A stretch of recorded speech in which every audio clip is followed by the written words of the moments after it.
شروع اللہ کا نام لے کر جو بڑا ہی مہربان نہایت ہی رحم والا ہے۔ ہندو کس نبی کی امت ہے؟ پیارے عزیز دوستوں، اللہ تبارک و تعالیٰ نے پوری دنیا کی ہر قوم اور ہر ایک جگہ جہاں انسانیت آباد تھی وہاں 1,24,000 یا 2,24,000 کم و بیش پیغمبر بھیجے گئے، لیکن نام سے صرف 25 پیغمبروں کا ذکر ہے، کیونکہ اگر ان سب کے نام، زندگی اور قوموں کے حالات بیان ہوتے تو پھر قرآن عبرت کی کتاب کے بجائے تاریخ کی کتاب زیادہ معلوم ہوتی، شاید اس لیے ان کا ذکر کرنا ضروری نہیں۔ پیارے دوستوں، آج کی اس ویڈیو میں ہم آپ کو بتائیں گے کہ ہندو کس نبی کی امت میں ہیں، اس لیے پوری جانکاری کے لیے ویڈیو کو آخر تک ضرور دیکھیے گا، تبھی آپ کو سمجھ میں آئے گا۔ چینل کو ابھی تک سبسکرائب نہیں کیا ہے تو چینل کو سبسکرائب کر لیں۔ چلیے شروع کرتے ہیں۔ دوستوں، آج ہندو مذہب کے ماننے والے لوگوں کا دعویٰ ہے کہ ان کا ہندو مذہب مسلمانوں کی تاریخ سے بھی ہزاروں سال پرانا ہے، اور نہ ہی ہندوستان کی سرزمین پر کوئی نبی بھیجا گیا، اور ان کے پاس بھی قرآن مجید کی طرح کئی کتابیں موجود ہیں جس میں ہندو مذہب کے لوگوں کا کہنا ہے کہ ہماری کسی بھی کتاب میں کسی بھی پیغمبر کا کوئی ذکر موجود نہیں ہے، جو کہ ایک بہت بڑا جھوٹ ہے۔ پیارے دوستوں، سورۃ الانبیاء آیت نمبر 107 کے اندر اللہ فرماتا ہے کہ ہم نے آپ کو تمام جہان کے لیے یعنی قیامت تک کے انسانوں کے لیے ہدایت بنا کر بھیجا، جس کا مطلب ہے کہ اس میں ہندوستان کی سرزمین بھی شامل ہے۔ تو پھر ہندو مذہب کے ماننے والے اس کا انکار کیوں کرتے ہیں؟ اگر ہندوستان کی سرزمین پر کوئی نبی واقعی نہیں بھیجا گیا تو پھر یہ قوم کیسے آباد ہوئی؟ چلیے اس سوال کا جواب تاریخ سے جانتے ہیں کہ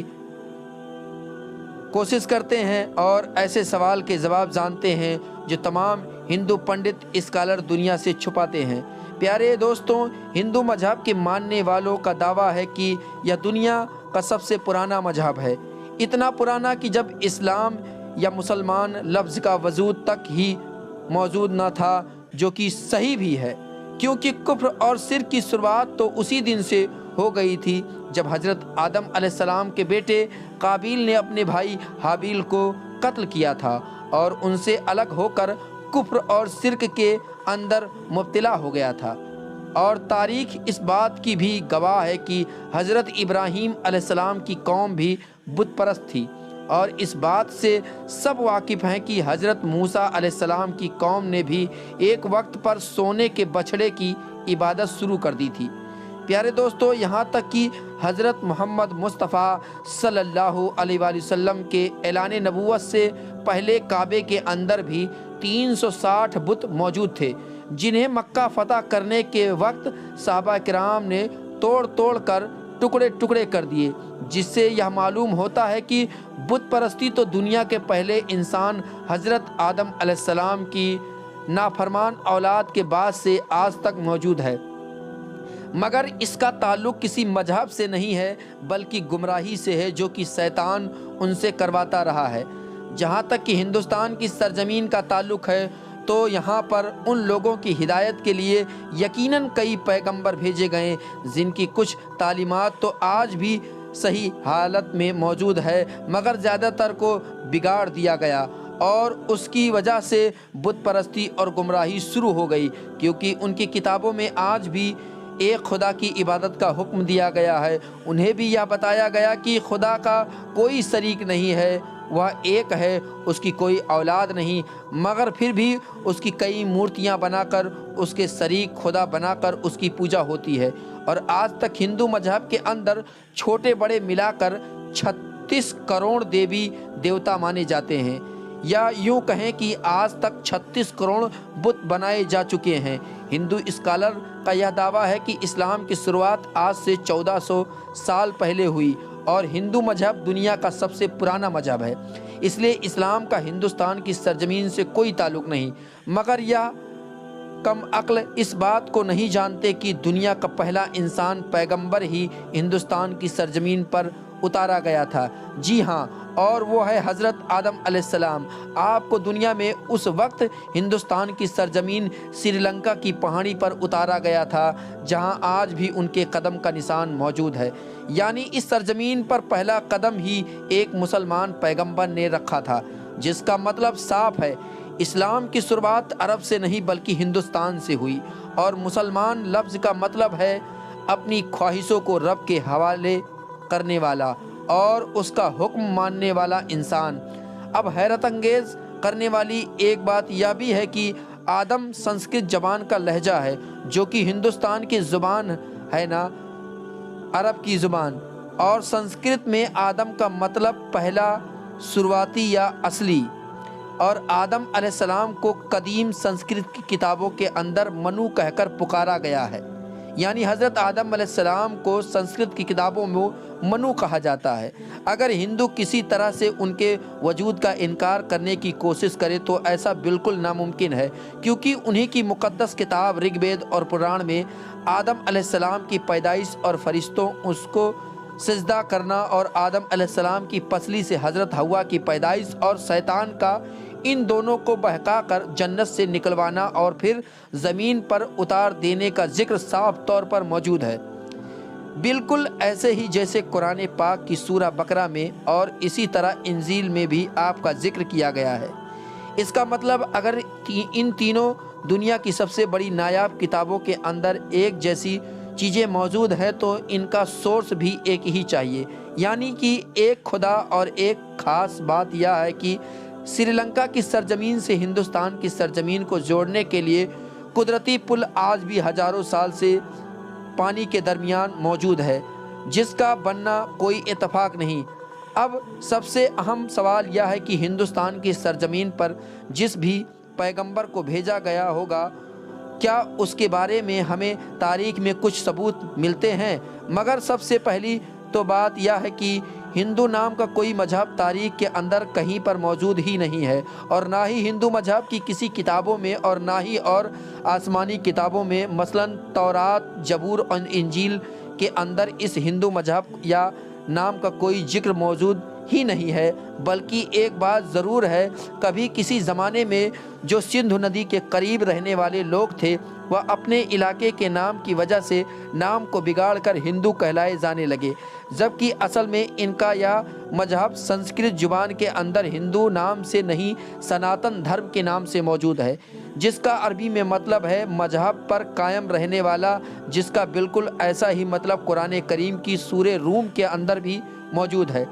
جہاں پر اسلام کو ہمیشہ باقی رہنے والا دین کہا گیا ہے، یعنی سناتن دھرم کا مطلب بھی مذہب اسلام ہے۔ اور تاریخ کے حوالوں اور مضبوط دلیلوں سے یہ پتہ چلتا ہے کہ ان کے ویدوں میں حضرت نوح علیہ السلام کا ذکر بھی صاف طور پر کیا گیا ہے، جس میں انہیں نوحہ کہا جاتا ہے۔ ویدوں میں پیغمبر کو منو کہا گیا ہے، اور نوح علیہ السلام کو بڑے سیلاب والا منو کہہ کر بیان کیا گیا ہے، اور ان کی کشتی سے لے کر سیلاب تک تمام واقعات تفصیل سے موجود ہے، جیسے کہ قرآن کی سورت ہود کے اندر بھی یہ بیان ہے، اور ویدوں میں لکھا گیا ہے کہ جب بڑے سیلاب کے بعد دنیا پھر سے آباد ہوگی تو میں ان ویدوں کو نافذ کروں گا۔ اور پران کے اندر بھی حضرت نوح کے طوفان کے بارے میں بیان کیا گیا ہے، اور یہ بھی بتایا گیا ہے کہ اس منو کو خدا نے کشتی بنا کر اس کے اندر جاندار کو سوار کرنے کا حکم دیا، جس کے بعد ایک عظیم طوفان آیا جس میں ہندوستان کی سرزمین پر زندگی کو ختم کر دیا۔ اب یہ بات تو صاف ہے کہ نوح لفظ سنسکرت کی کتاب کے اندر بھی موجود، جس کا مطلب کشتی والا، جو کہ عربی زبان کے اندر بھی ہے۔ ان سب باتوں سے ایک بات بالکل آئینے کی طرح صاف ہے کہ ہندوستان کی سرزمین اور نوح علیہ السلام کے درمیان ایک تعلق موجود ہے، اور طوفان کے بعد جن ویدوں کو نافذ کرنے کو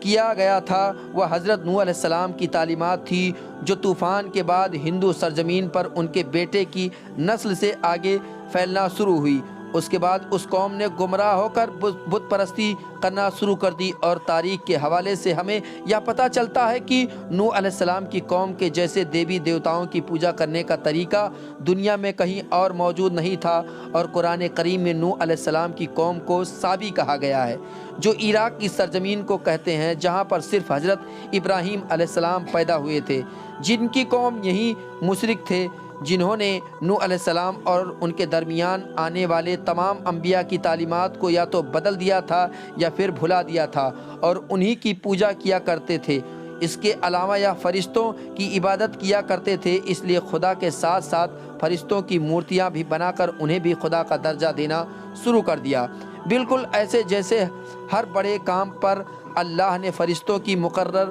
کیا ہے اور وہ ہر بڑے کام پر اللہ کی طرف سے پابند ہیں، اسی طرح ان لوگوں نے ہر کام کروانے کے لیے ایک الگ الگ خدا کی مورتیوں کی صورت میں بنا دیا۔ یہ لوگ ستاروں اور آگ کے بھی پجاری تھے، اس لیے آج بھی ہندو قوم ستاروں کے علم کے اندر اتنا یقین رکھتی ہے اور آگ کی بھی پوجا کرتی ہے اور اسے مقدس جانتی ہے۔ مگر سب سے اہم سوال یہ ہے کہ یہ سب جان کر بھی اور اپنی کتابوں کے اندر صاف طور پر ایک خدا اور ایک پیغمبر کی تعلیمات کو دیکھ کر بھی ہندو قوم ان کا انکار کیوں کرتی ہے؟ کیوں نہیں مانتی کہ اللہ کے وعدے کے مطابق ان کے قوم کے اندر بھی اللہ کا پیغام اتارا گیا، انہیں بھی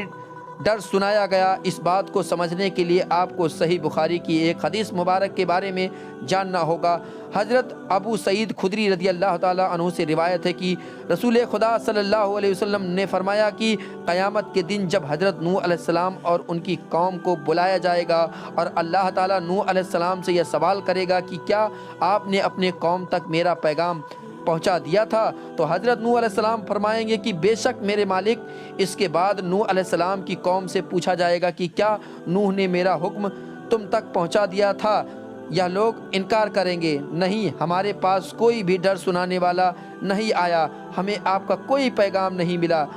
تب اللہ تعالیٰ نوح علیہ السلام سے فرمائے گا کہ آپ کا گواہ کون ہے نوح؟ حضرت نوح علیہ السلام فرمائیں گے کہ میرا گواہ حضرت محمد مصطفیٰ صلی اللہ علیہ وسلم اور ان کی امت ہے۔ پھر تم لوگوں کو پیش کیا جائے گا اور تم لوگ گواہی دینا کہ نوح علیہ السلام نے اپنا پیغام یا اللہ کا پیغام پہنچا دیا تھا۔ جس کے بعد حضور پاک صلی اللہ علیہ وآلہ وسلم نے سورہ بقرہ کی آیت نمبر 143 پڑھی، اور اسی طرح سے ہم نے تمہیں درمیانی امت بنا دیا تاکہ تم لوگوں پر گواہ رہو اور رسول تم پر گواہ رہیں، جس سے یہ ثابت ہوئی کہ ہندو قوم کبھی اپنے نبی نوح علیہ السلام کی تعلیمات یا کسی اور پیغمبر کو تسلیم نہیں کریں گے، اور ہندوستان کی سرزمین کا اصل مذہب اسلام ہی ہے جو کہ بگاڑ کی وجہ سے اپنی اصل شکل کو کھو چکا ہے۔ پیارے دوستوں، آج یہ ہماری ذمہ داری ہے کہ ہم ان لوگوں تک اللہ تعالیٰ کا پیغام صحیح حالات میں پہنچائیں، کیونکہ ہمارے نبی حضرت محمد مصطفیٰ صلی اللہ علیہ وآلہ وسلم کو تمام جہان کے لیے رحمت بنا کر بھیجا گیا، اور اب قیامت تک کسی رسول اور پیغمبر کو نہیں آنا، اس لیے یہ کام امت مسلمہ کے ذمے ہے، جسے قیامت کے روز اس بارے میں سوال کیا جائے گا۔ اللہ تعالی ہمیں دین کو سمجھنے اور اس پر رہنے کی توفیق عطا فرمائے، آمین ثم آمین۔ پیارے عزیز دوستوں، امید کرتا ہوں کہ یہ ویڈیو آپ کو پسند آئی ہوگی۔ اگر پسند آئی ہو تو ویڈیو کو لائک کریں، دوستوں کو شیئر کریں، چینل کو ابھی تک سبسکرائب نہیں کیا ہے تو چینل کو ضرور سے ضرور سبسکرائب کر بیل آئیکن کو دبا لیں۔ اپنا خیال رکھیے گا، ملیں گے اگلے ویڈیو میں، تب تک کے لیے خدا حافظ۔